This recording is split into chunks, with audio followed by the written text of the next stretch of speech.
Well, we want to begin a new series this morning, a series that will take us through the month of May and to the end of June.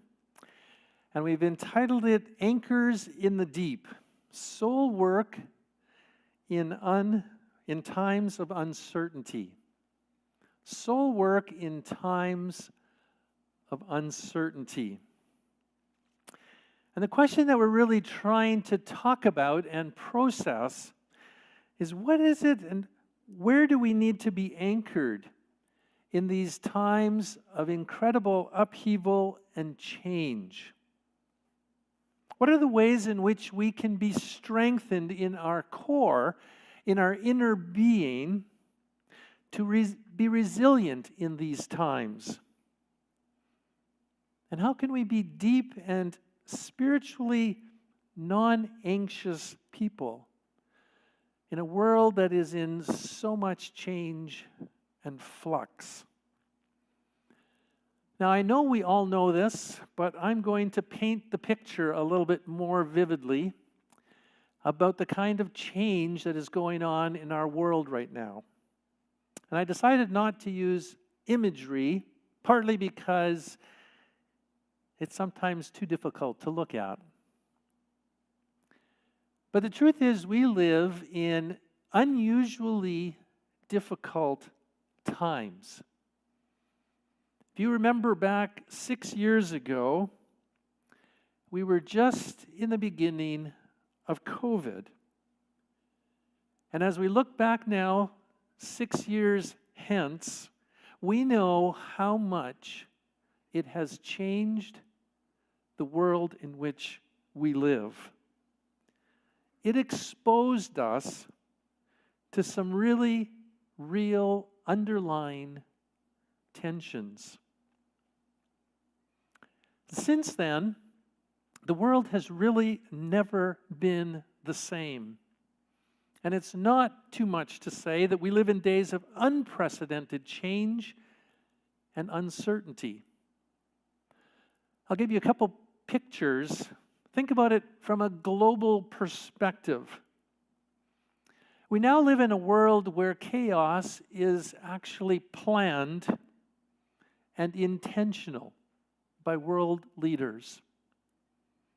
We are aware of wars in so many parts of the world. And you can think of images from Gaza, Lebanon, Ukraine. We've almost forgotten about the war still going on in Ukraine, in Sudan, and now, of course, in Iran.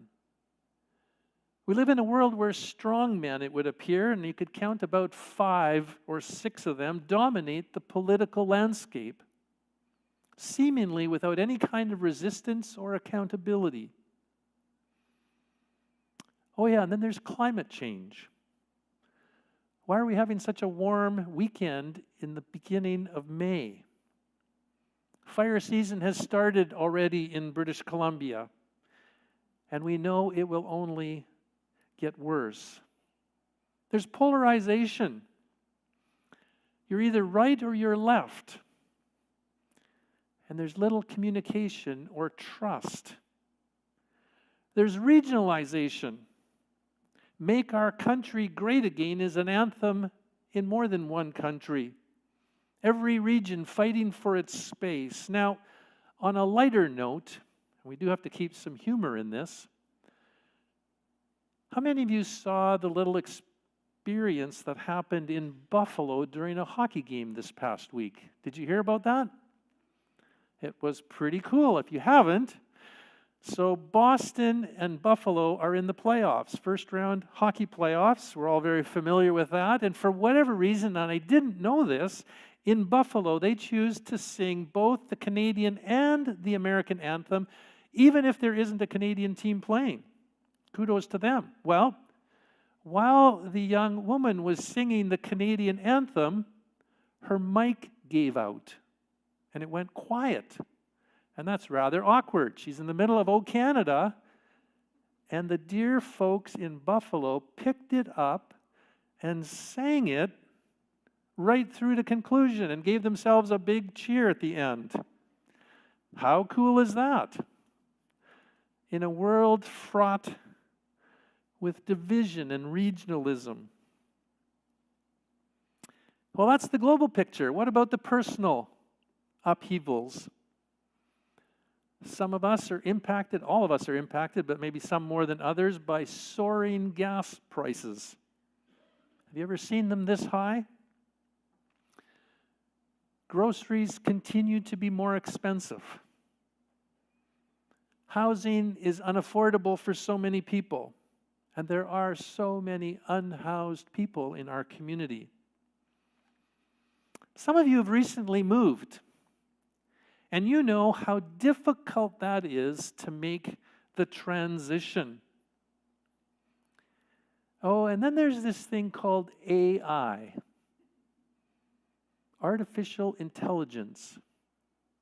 I discovered this week I was part of a seminar. I only caught a bit of it, but we were being helped as leaders. And I discovered an interesting fact, and that is that pastors are some of the most resistant to understanding and being attuned to AI.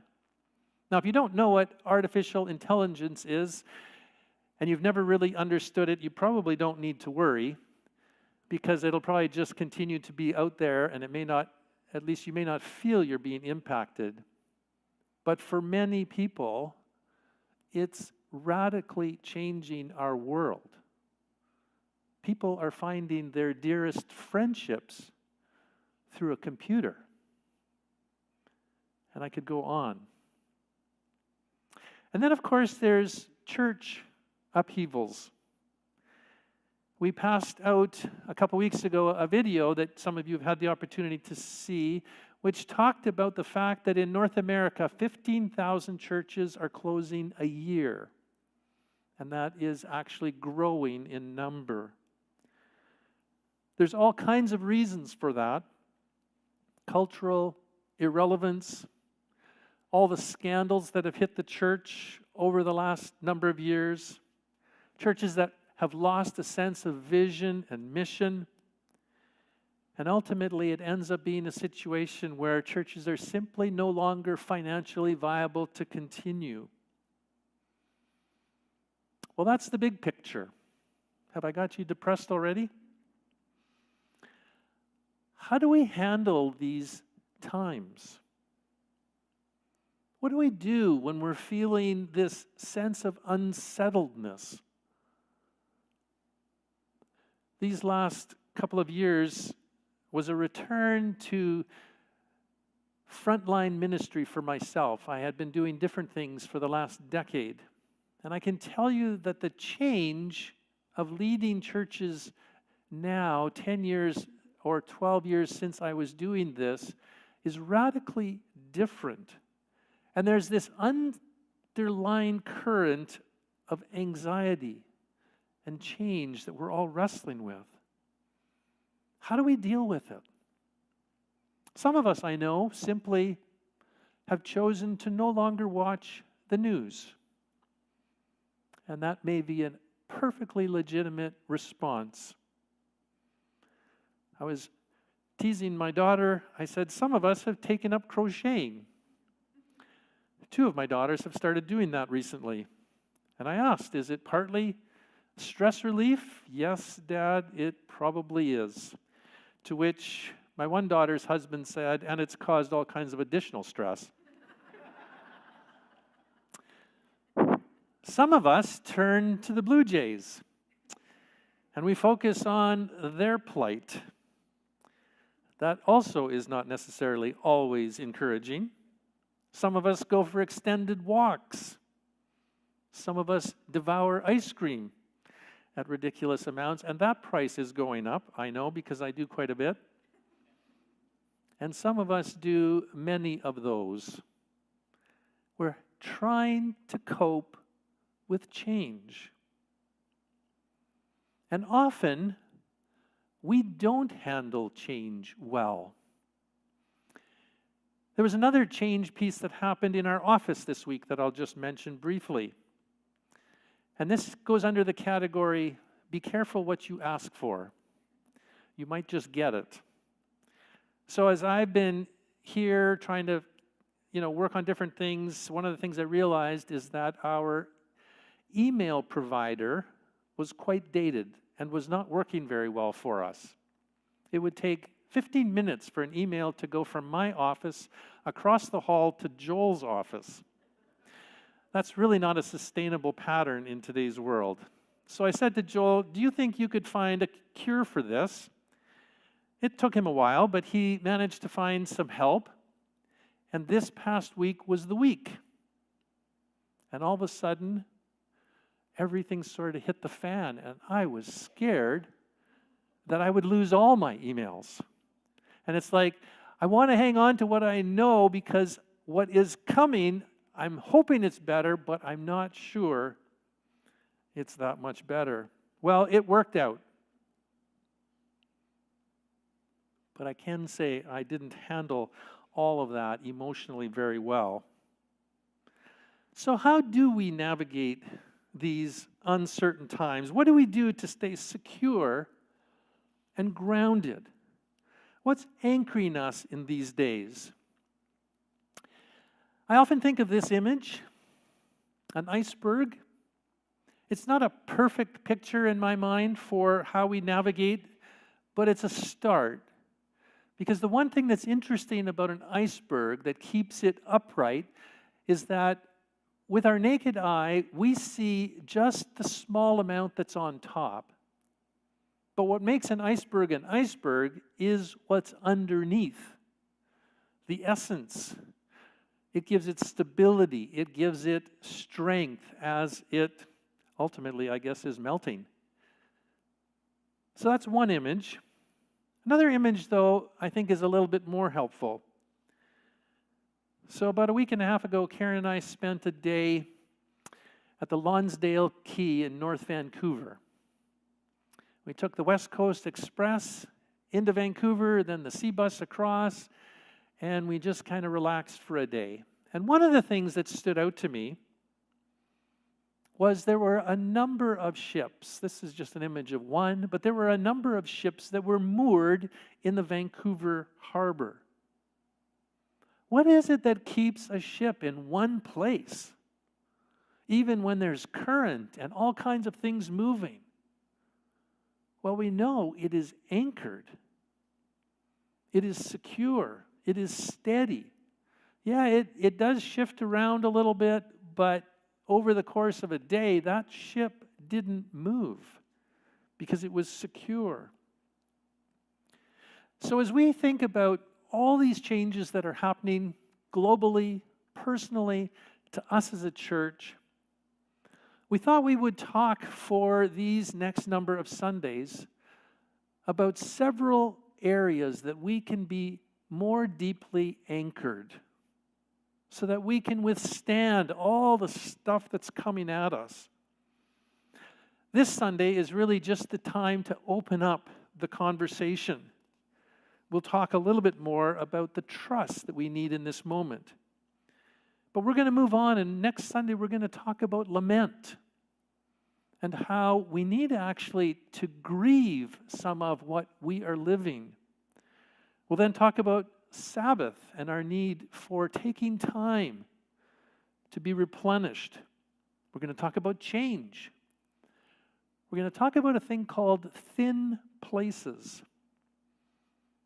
We'll go into stripping away the non-essential things that we need in our lives, staying soft when it's so easy to become hard. And we're going to end with a focus on hope. And I hope that it'll be something that'll help us even as we are all wrestling with so many aspects of change. I've been reading a book that I found really helpful. It's been with me now, I guess, since mid-COVID by a guy by the name of Mark Sayers, who's a pastor of a church called Red Church in Melbourne, Australia. And it's entitled, A Non-Anxious Presence: How a Changing and Complex World Will Create a Remnant of Renewed Christian Leaders. And I would say, how a changing and complex world will create a remnant of renewed Christian people. He says that we're living between two different eras. The world in which we all grew up in is completely changing. But we do not yet know what the new era is really going to be or what it's going to look like.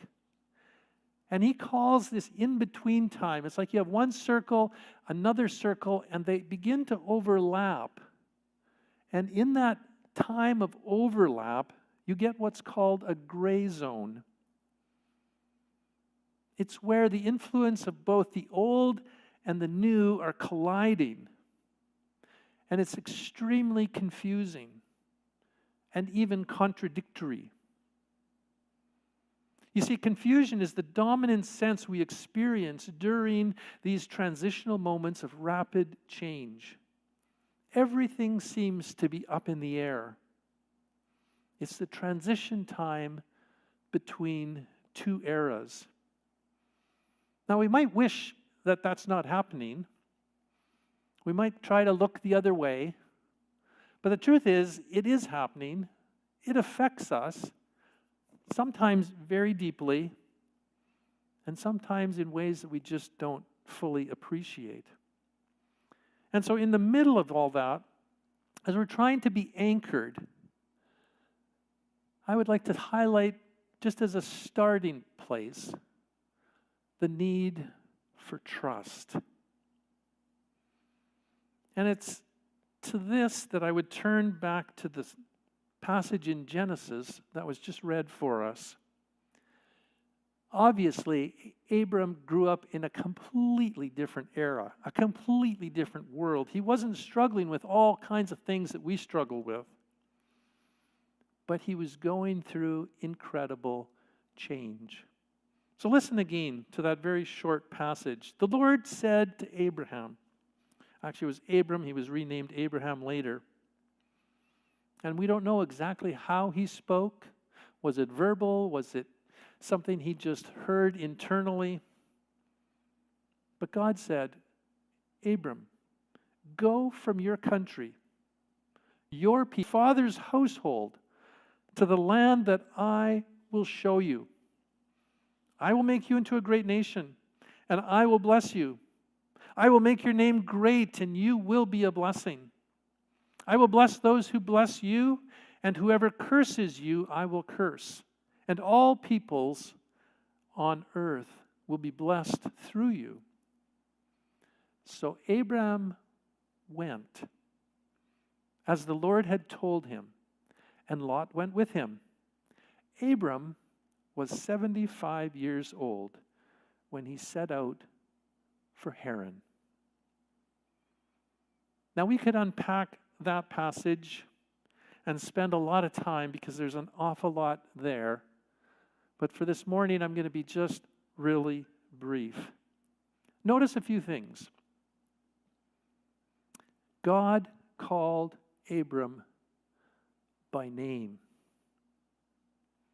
He asked Abraham to leave what was familiar, his country, his father, his household. And he was asked to go to a completely unknown world, a land without name, a request that took an incredible leap of faith. And Abram was 75. And we also know he had no children.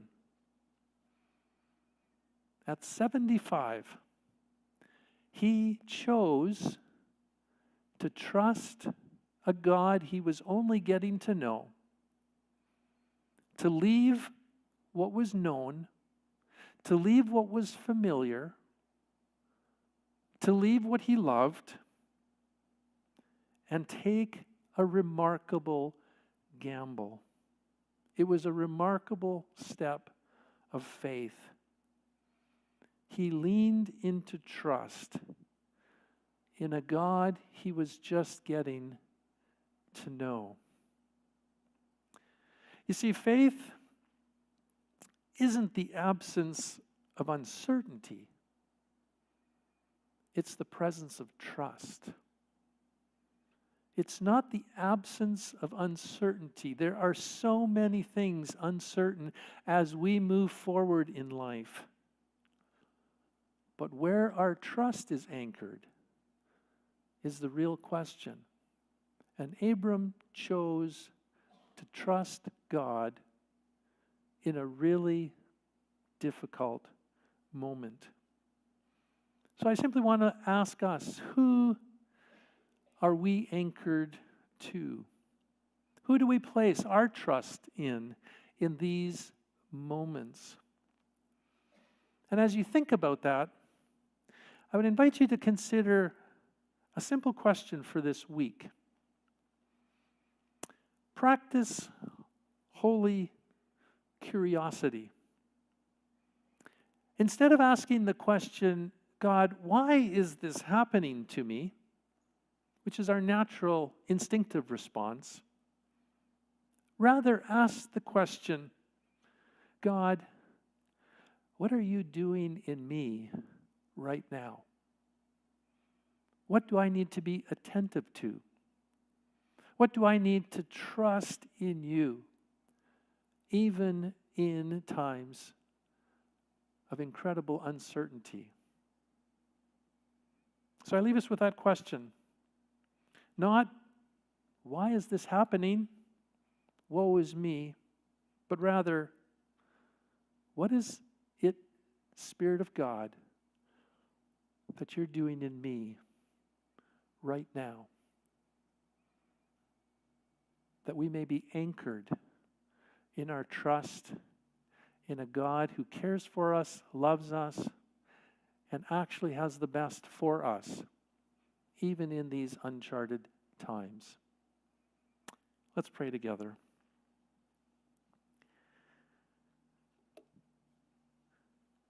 God of Abraham, Isaac, Jacob, Peter, Paul, and so many others. Think of Mary and Martha. God, you care for us, and you have been with your people through all of time. And in our experience right now, we know we are in uncharted waters. There's so much that is happening outside of our control. It's easy to be fearful, to try to hide, to run away. But we ask that you give us eyes and ears to see what you are doing. Because you have not left us. You have not forsaken us. You are present with us. And we want to be open to discovering what you are doing in us. And we confess we're imperfect people. We get it wrong so often. We take a step forward. We often realize it was the wrong step. We make mistakes. Help us to discover what you are trying to teach us in this moment, both personally and as a community, I pray. With thanksgiving. Amen.